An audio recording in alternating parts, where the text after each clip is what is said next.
রাজধানীর ever care হাসপাতালে চিকিৎসাধীন বেগম খালেদা জিয়ার শারীরিক অবস্থা জানতে মঙ্গলবার হাসপাতালে যান জনপ্রিয় কণ্ঠশিল্পী কনক চাপা। হাসপাতাল থেকে বেরিয়ে এসে তিনি জানান, নাক দিয়ে হলেও তিনি খাবার গ্রহণ করছেন এবং তার শরীর ওষুধের প্রতিক্রিয়া জানাচ্ছে এবং আজ গতকালের তুলনায় অনেকটা ভালো আছেন তিনি আরো বলেন, খালেদা জিয়ার সার্বক্ষণিক সহযোগী ফাতেমার সাথেও দেখা হয়েছে তার। এছাড়াও বেশ কিছু সহযোগী, আত্মীয় ও রাজনৈতিক সহকর্মীর সঙ্গেও তার দেখা হয়েছে, যারা বর্তমানে খালেদা জিয়ার চিকিৎসা পরিচর্যার দায়িত্বে রয়েছেন। আবেগ আপ্লুত ফাতেমার কাছ থেকে জানা যায়, ম্যাডাম নল দিয়ে খাবার ও ওষুধ গ্রহণ করছেন এবং দু একবার চোখ মেলেও তাকিয়েছেন।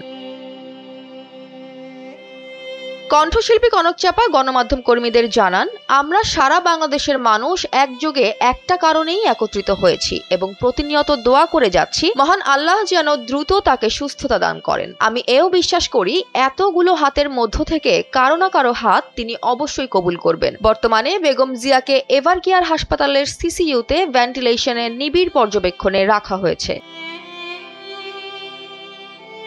কণ্ঠশিল্পী কনক চাপার আবেগময় সেই মুহূর্তগুলো তিনি বর্ণনা করেন এবং সামাজিক যোগাযোগ মাধ্যমেও তার ভেরিফাইড ফেসবুক পেজে তিনি লিখেছেন, যদিও শুরুতে চিকিৎসা কেন্দ্রের গেট ক্রস না করার সিদ্ধান্ত নিয়েছিলেন তিনি, তবে শেষ পর্যন্ত মন ও অনুভূতি জোর করে তাকে হাসপাতালের গেটের দিকে ঠেলে দেয়। তিনি আরো বলেন, ম্যাডামের সুস্থতা ও ভালো রাখায় আমাদের দোয়া চলতেই থাকবে।